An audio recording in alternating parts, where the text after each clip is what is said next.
अस्सलाम वालेकुम, मैं हूं आपका दोस्त हादी हयात खान और आप देख रहे हैं मेरा यूट्यूब चैनल सफ़र पाकिस्तान। और आज मैं आपको गलगत से अस्तोर के रास्ते के बारे में कुछ मालूमात देने जा रहा हूं कि ये रास्ता कितना लंबा है और कैसा है। और जहां पे मैं खड़ा हूं ये शाहर कराक्रम है, Hunza Gilgit China border road है।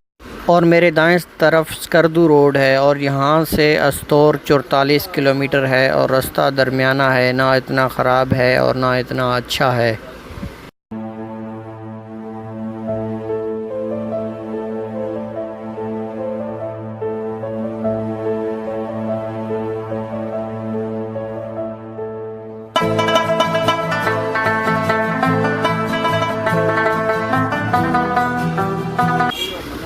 और जो दोस्त इस रोड पर सफ़र कर चुके हैं उनको तो पता ही होगा कि बाबू सर टॉप से नीचे चलास की गर्मी और पहाड़ों की गर्म हवाएं इंसान का क्या हाल बना देती हैं, वो तो उन सबको पता होगा। जिन दोस्तों को नहीं पता, चलास बहुत शदीद किस्म की गर्मी होती है।